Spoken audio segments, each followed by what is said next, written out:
Tarixning saboqlari. Abdori Erkin Sıdıq. 2024-yil 21-may. Kirish so'z. Amerikada yashab, insonlarning 5000 yillik yozma tarixini birlashtirish, shu orqali uni insoniyatga yaxshi xizmat qildirish yo'lida alayda to'p qo'shgan bir kishi bor. Uning ismi William James Durant. U ham tarixshunos, ham faylasuf bo'lib, Мәдәниятләшишнең hikoyasi degan ismdagi 11 tomliq kitob bilan dunyoda mashhur bo'lgan. Hamda 1977 yili Amerikaning prezidentlik erkinlik medaliga erishgan. William apandi ayoli Ariel Durant bilan birlikda insonlarning 5000 yillik yozma tarixining saboqlarini yakunlab, tarixning saboqlari degan ismda 100 betlik kitob yozib, uni 1968 yil e'lon qilgan bo'lib, bu kitapmı Williamның başqa əsərlərə oxşashla dunyoga ən köp tarqalgan və dunyoda zo'r ta'sir qo'zg'agan. Mən məzkur maqolada tarixning saboqlari degan bu kitobdagi bir qism mazmunlarni tonishtiraman. Mən tonishtirdigan mazmunlar yer shari, biologiya, millat, axloq və din qatorliq ko'plagan sohalarni o'z ichiga oladi. Williamның kitobidagi misollarda tarixiy kishilar va tarixiy joylarning ismlari naiti köp işletilgen bulup, mening ularni Uyg'urchaga to'g'ri tarjim qilish imkoniyatim bo'lmag'achqa, men mazkur maqolada kitobdagi o'zim mo'yim deb qaragan yerlarning asosiy mazmunini bayon qilaman. Hargizmo so'zma-so'z tarjim qilmayman. Agar o'zimning so'zini qo'shmoqchi bo'lsam, uni bir ilova shaklda qo'shaman. Inglizcha biladigan qarindoshlarning asli kitobni bir o'qib chiqishini tavsiya qilaman. Biz hozir tarixning naiti mo'yim halqiliq paytida yashayapmiz. Biz Uyg'urlar tarixda bir millat sifatida gullanib baqqan. O'rta Osiyodagi birdan-bir hukmron millat bo'lib, dunyoni so'rab baqqan. Ammo keyin orqamizga chekindik, ojizlashdik. Bir mezgil Uyg'ur degan millat nomini yo'qotib qo'ydik. Hozir bo'lsa bir millat sifatida yer sharidan yo'qolib ketish girdoviga berib qoldik. Мұшындақ бір пәйтті оқырмәнләні тарихның сабақлардан xabardor qilmoqchi bo'lganimdagi muhim sabab shuki, o'qirmanlarni tarixning saboqlari asosida hozirgi ahvolimizni to'g'ri analiz qilish va to'g'ri tushunish bilimlari bilan ta'minlash. Bu bilimlar garchi millatimizning hozirgi nachar taqdirini butunlay o'zgartirib o'tishga yetarlik bo'lmasimi, lekin qanday qilganda tarix betidan yo'qolib ketmay, bir millat sifatida yer sharida saqlanib qolg'ili bo'ladiganligi, qanday qilganda millatning taqdirini yaxshi tarafga o'zgartgili bo'ladiganligi to'g'risida bir qism yaxshi ideya, plan va strategiya bilan ta'minlashi mumkin. Mana bu mening mazkur maqolani tayyorlashdagi asosli maqsadim. Növətdə Uyghur Project Fondi 2024 yillik İstanbulda 20 leksiya faoliyatini o'tkazish uchun jiddiy tayyorlik qilyapti. Muşu fəaliyyət üçün yezilgan maqallarını toplab, bu yıl 9-cı ayda Davr və biz 2024 degan temada bir kitap çıxırmız. Hem de onu leksiya kelgan qarindoshlarga haqsiz tarqitib berimiz. Mazkur kitapqa 40 parchaga yaqin maqol kirgizilmoqchi. Men tayyorlayotgan ushbu maqolimi shu kitapga kirgiziladi. Hamda bir qism mazmuni shu faoliyatda so'zlanmoqchi.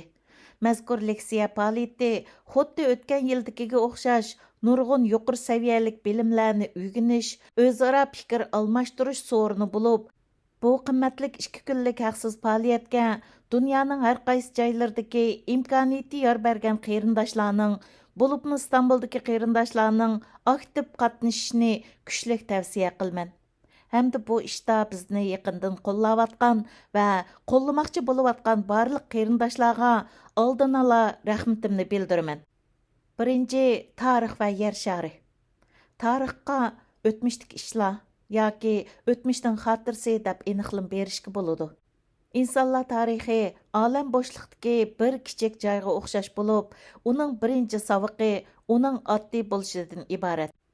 Her qandaq bir paytda bir quyruqliq yulduz yer shariga nait yaqin kelib, bizning kichik yer sharimizda ig'ir vahima paydo qilishi yoki uning ustidagi odam va hayvonlarni yolqin va issiqlik bilan tunjuqtirib etishi mumkin. Yoki bo'lmasa quyoshning bir parchasi bo'linib chiqib, bizning ustimizga tushib, yer yuzidagi barliq g'am va azoblarni oxirlashtirishi mumkin. Ba'zi kishilarning deyishicha, bir qancha astronomiyalik davrlardan burun yer yuzida ashundaq ishlar yuz berib baqqan ekan. Biz tarixdagi ashundaq mumkinchiliklarni qabul qilamiz. Tarix coğrafiyaga bağlanğan boludu. Her günü deniz suyu ma'lum joylarda quruqliqqa bösüp kirdi yoki quruqliq dengizga bösüp kirdi. Shaharlar suv ostida g'oyib boludu, tog'lar egizlaydi yoki o'riladi. Daryo suvlari ko'paydi va kelkun paydo qiladi. Yoki qurib ketadi, yoki bo'lmasa iqim yo'llarini o'zgartadi.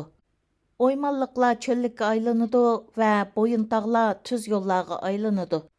Coğrafiya көзі білән қарағанда, yer yüzінің həmmisi aqmı cisımға oxşaş болып, insanlar onun üstüdə xətərlik muhit içidikigə oxşaş mağıdı. Klimat bizni hazır burunqılar etqandək qattiq kontrol qılalmaydı. Әмма o bizni çəkləydi. İnsanlarның çiverliki köpінші vaqtlarda coğrafiyanın nuqsalları üstüdən qalib keldi. Мәсәлән, insanlar çöllikкә su башлап келәләйді, әмдә сәхраи кәбірнең havasını hava тәңшігіч белән совыта алайды. Tağlarını tüzlеп итәләйді, дөңлікнең янтулыкларда пәләмпәй itizlarını бәрпа кылалайды. Üzüm өстірәләйді, deniz yüzüdəki bir yerdən yeni bir yerə bara alaydigan leylimi şəhərlərini yasayalaydı.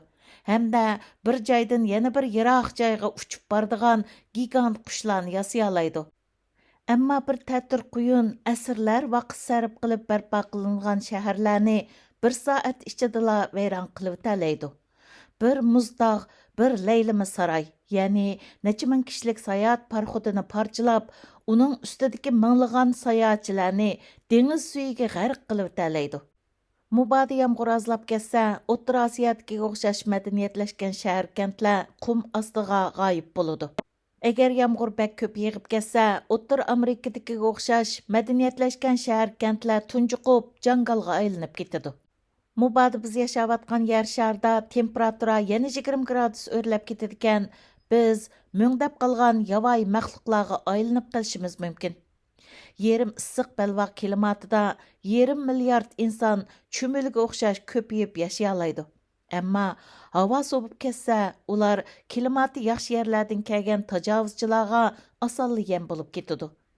İnsanlarning yerni bo'ysundirish qobiliyati garchi avlodma-avlod ishib berayotgan bo'lsa-mu, ammo ular eng oxirida yana shu yerning ichida toshqa aylangan jismga o'zgarib yotadi. Coğrafiya tarixning matrisasi yoki qilbi, tarixning oziqlantirg'ichi onasi hamda tarixning tarbiya beradigan uyi. Daryo, ko'l, qumliqdagi yeshil bo'stonliq va okeanlar o'zlarining qirg'oqlariga ko'chman insonlarni jalb qilib akiladi. Sababi suv, organizmlar va kent mahallalarining jini bo'lib, transport va savdo ishlaridimi arzon qatnash yo'llari bilan ta'minlaydi. Kolumbo va Vaskoning 1492 yili va uningdan keyingi dengiz safarlari insonlarning dengizga jang e'lon qilishining boshlanishi bo'ldi. Shuningdan keyin dunyoning madaniyatlashishi va gullanish ahvolida g'oyat zo'r o'zgarishlar bo'ldi. Aeroplanning taraqqiyoti madaniyatlashishning xaritasini qayta o'zgartirdi. Daryo va dengizlarning savdo qatnash yo'li sifatida ishlatilishi barg'ansiri azlab, odam va savdo mahsulotlarini bir yerdan yana bir yerga to'shishga ularning o'rnini havo qatnashi oladi. Keng ko'lamdagi dengiz qirg'oq zaminlariga ega Angliya va Fransiyaga o'xshash ellar o'zlarining xalqaro savdodagi foydali o'rnini yo'qotib, cho'ng quruqliqlarning o'rtasiga joylashgan Rossiya, Xitoy va Braziliyaga o'xshash ellar aeroplan orqali o'zlarining savdo qatnash yo'li sohasidagi meyipligini azaytadi. Dengiz qirg'iqiga joylashgan shaharlar savdo mahsulotlarini parxutdan poyizga yoki poyizdan parxutga to'shish orqali erishadigan boyliqlarning miqdori azaydi. Transport va urushda ishlatadigan dengiz kuchining o'rnini havo kuchi olganda biz tarixdagi bir cho'ng inqilobni ko'rgan bo'lamiz. Texnologiyaning taraqqiyotiga ergishib, jo'grafiyalik omillarning ta'sirlari ojizlaydi. Yer shaklining xarakteri va tuzilishi yezigilik, konchilik yoki savdoga fursat yaratib berishi mumkin.